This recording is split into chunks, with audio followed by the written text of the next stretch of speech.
Olá galera, bem-vindos a mais um vídeo aqui do meu canal. Eu sou o professor Alan e estarei apresentando para vocês mais um vídeo referente ao mini curso Matemática no Python, que será apresentado aí na 9ª edição da Semana Acadêmica de Engenharia Elétrica do Instituto Federal da Bahia, Campus Vitória da Conquista.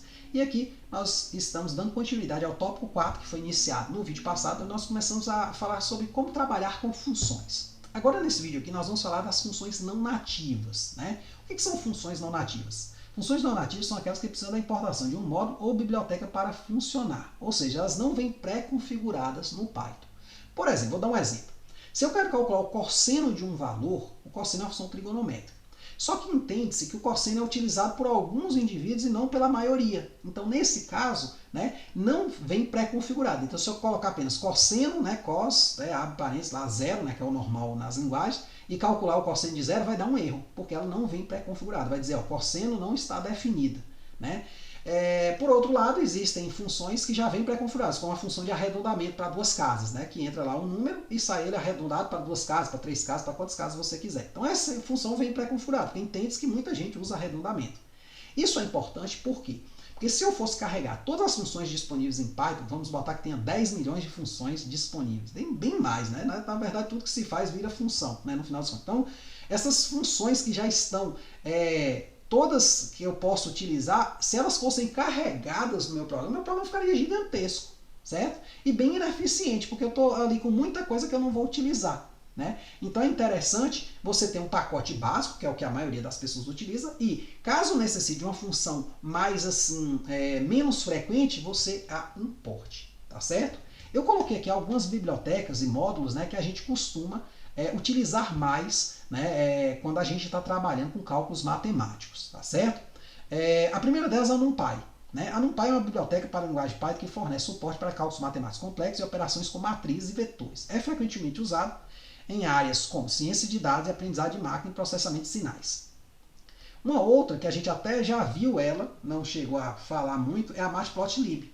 Tá lá no primeiro exemplo lá do esboço gráfico lá que a gente fez lá, dos dados da íris e tal. Se você não assistiu, assista lá, um dos primeiros vídeos nossos.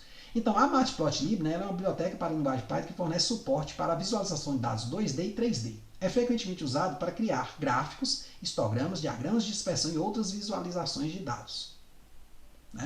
Então é mais uma biblioteca aí que nós temos.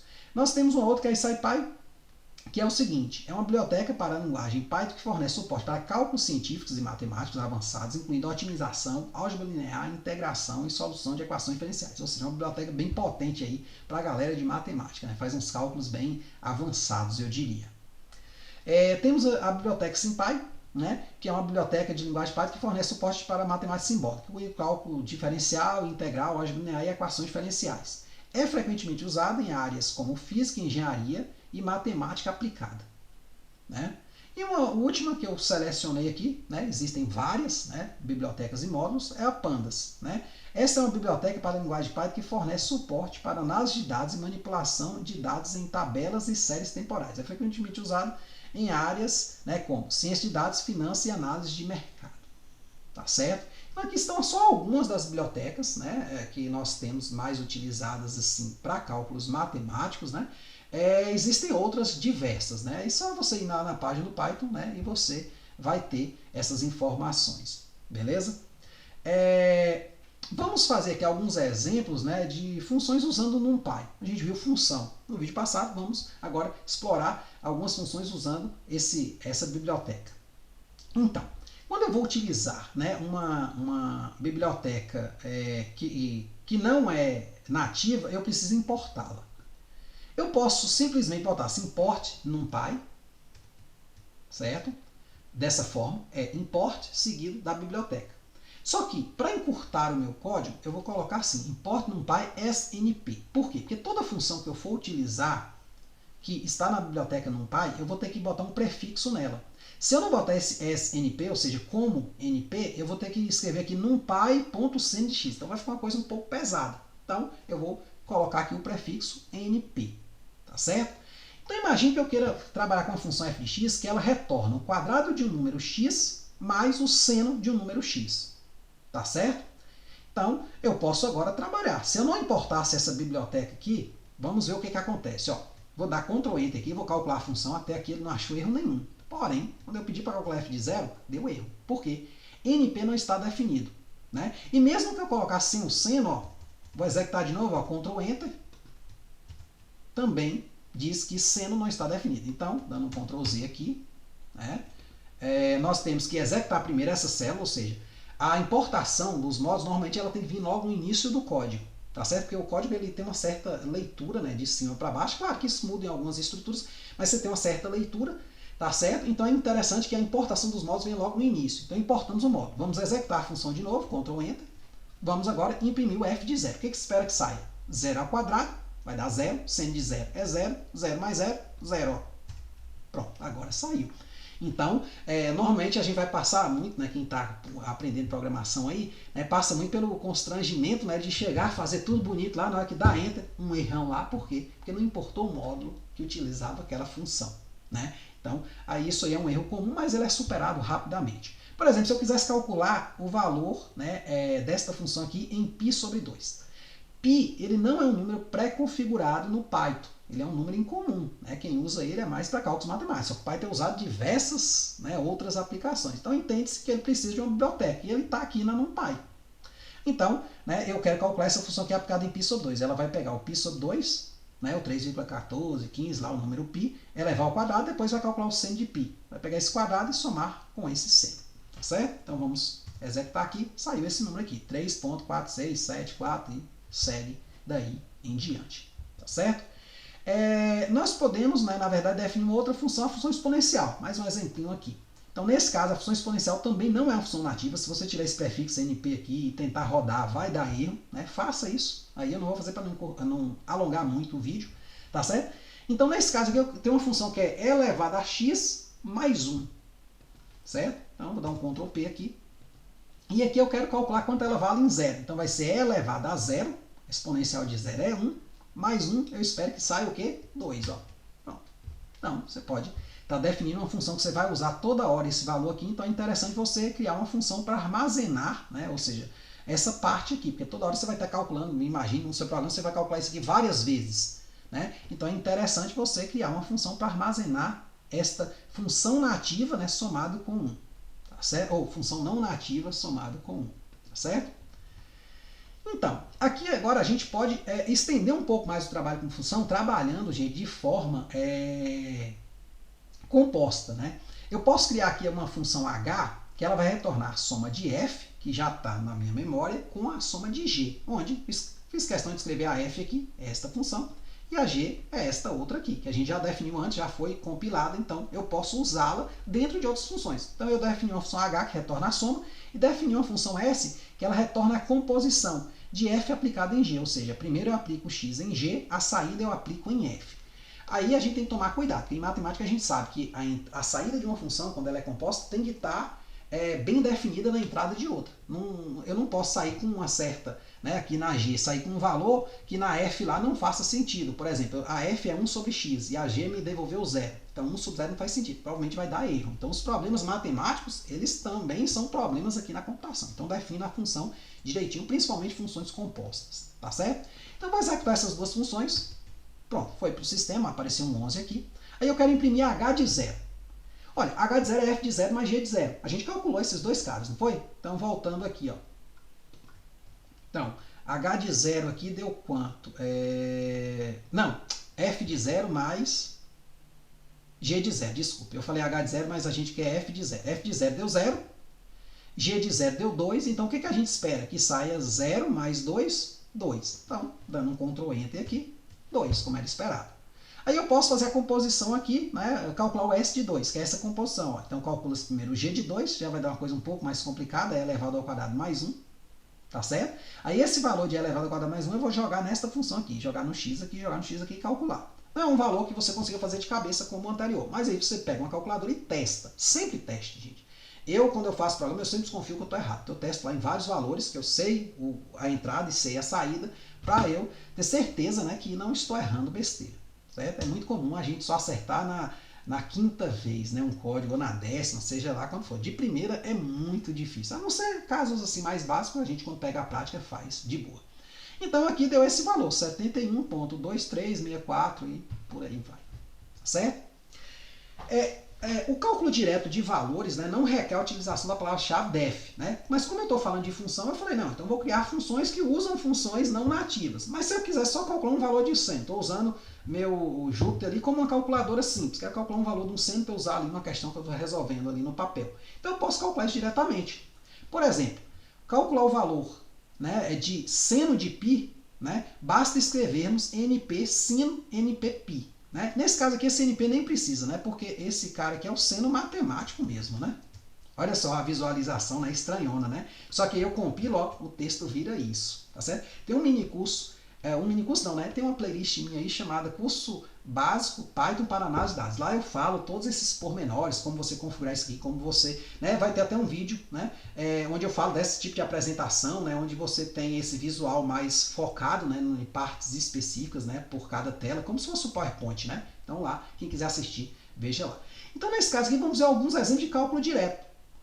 Então, eu preciso importar o módulo. Eu fiz questão de importar ele aqui de novo, ele ainda está funcionando, mas eu fiz questão de importar aqui de novo, tá certo? Nessa célula.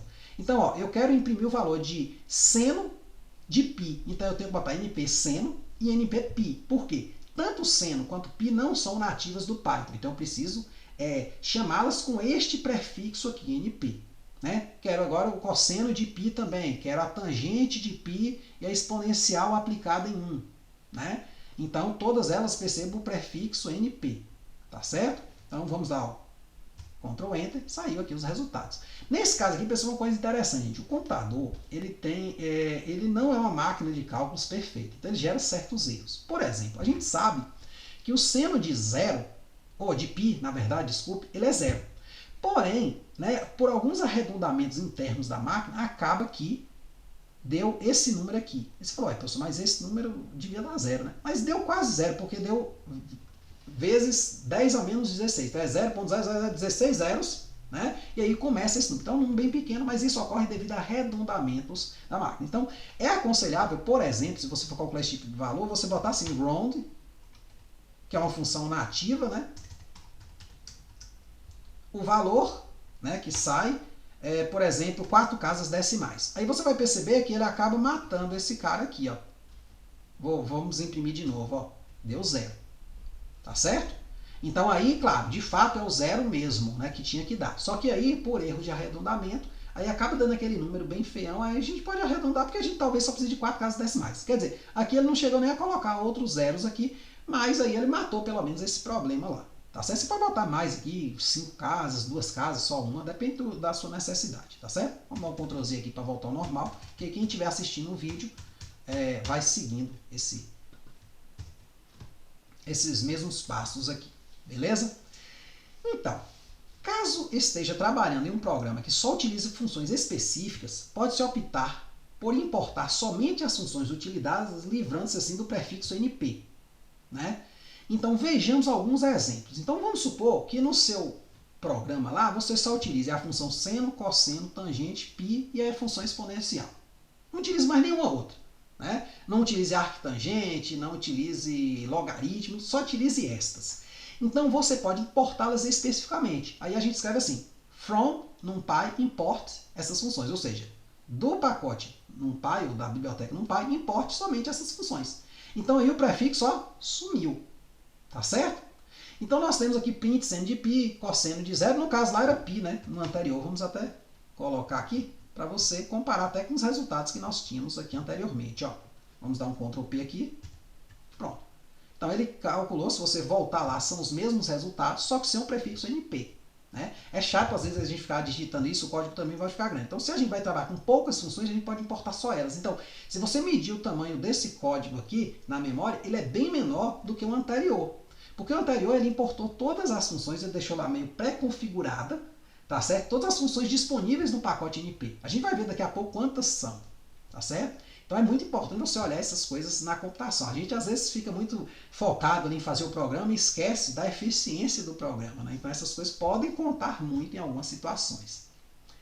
Por outro lado, se estiver trabalhando com diversas funções em um programa mais geral, pode-se optar por importar todas de uma vez. E sem o prefixo NP. Só que esse jeito aqui ele é meio perigoso, tá certo? Por exemplo, eu posso botar assim, from NumPy import asterisco. Então ele vai importar todas, velho.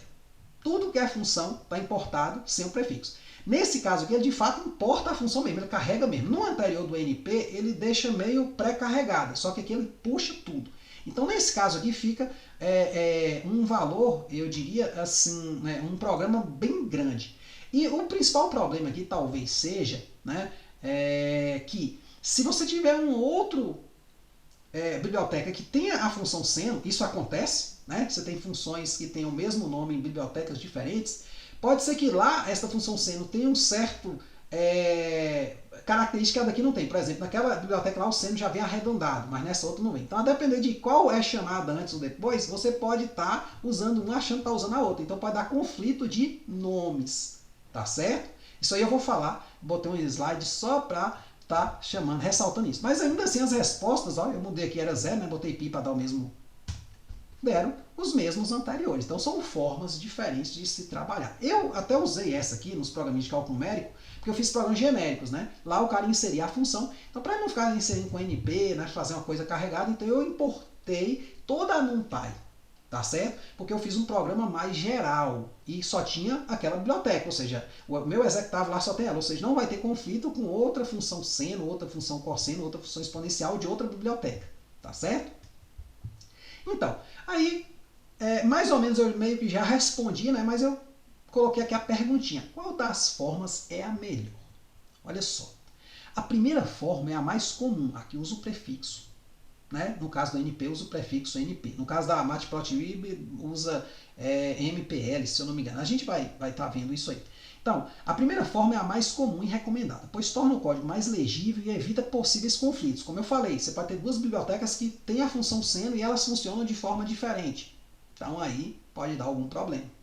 A segunda forma é útil quando se usa apenas algumas funções específicas do modo NumPy, que é aquele programa bem curtinho que você quer, para calcular pouca coisa. Né? Então, você pode importar só as funções específicas e você se livra do prefixo e fica um código bem enxuto. Né? A terceira forma é geralmente desencorajada devido a possíveis conflitos de nome e dificuldade de leitura do código. Como eu falei, né?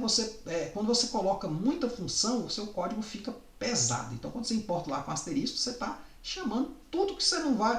99% talvez você nem utilize. Então, não é uma forma interessante de se fazer a programação. Certo? Parece bem conveniente, eu até uso, vou ser sincero, mas é porque eu não faço programas assim tão gerais. Eu faço programas gerais, mas para áreas específicas, né? Então ele não fica tão geralzão.